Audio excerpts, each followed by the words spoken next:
waxaan si sharaf milge iyo maamuus leba uga gudoonnay suldaanka beelweynta qiimaha iyo qaayaha weyn Soomaaliland kule uu hogaaminayo waxaan leenahay ku soo dhawaada xisbi aad leedihiin xisbiga sinaanta xisbiga cadaaladda xisbiga isku haynta dalka iyo dalka ee wadani waxaan idinku soo dhawaynaynaa xisbi uu hogaaminayo samataliyaha Soomaaliland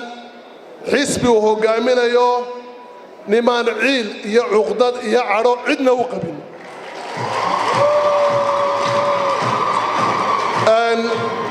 waxaan isleeyahay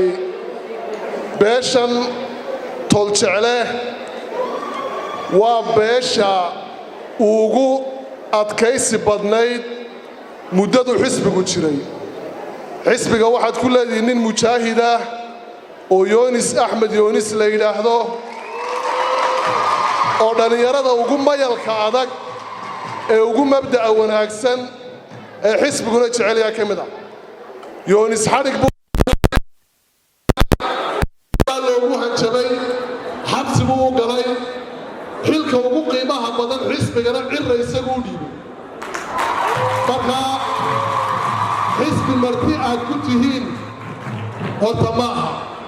structure-kii xeerka xisbigu xogeeyaasha waxa ugu sarreeya xogeeyaha cadaaladda dastuurkana wasaaradda ugu sarreysa ee dastuuriga dalkuna waa wasaaradda cadaaladda taasa cirra uu dhiibay toljecle idinkana hogaaminaya insha Allah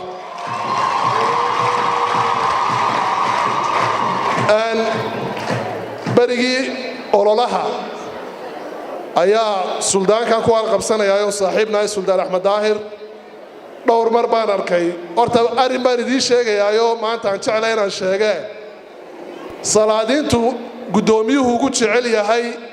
haduuna ka koowaad ahayn ka labaad buu yahay baan isleeyahay Suldaan Axmed Daahir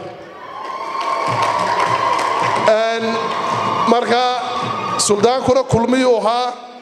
oo halkayga uu muujanjeerin gudoomiyahan markaa ku dhaada xaaji ninkani waa kulmiye odagiyo annaguna saaxiib baan naho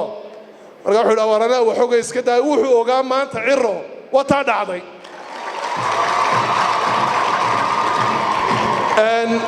waxaan isleeyahay xabaasha ay beeshan yeelato arooska ay leedahay dhib iyo dheef wixii ku yimaadaba cirra waa ninka guryaha idinku yimaada idin jecel ee xurmada noocaas horta idin haya marka annagu idin oran mayno idin ma baahnine bogayaga ku seexdo soo dhawaada baan idinku leenahay waxaan ku gabagabeynayaa ninbaa wuxuu yiri qofku ilaahay xoolo la doono dadkeedu siiya anuna waxaan leeyahay qofku ilaahay xil la doono dadkeedu siiya marka oran maayo waa madaxweynaha mustaqbalka waa wax malaha dheer madaxweynaha maalimaha soo socda weeyaan gudoomiyaha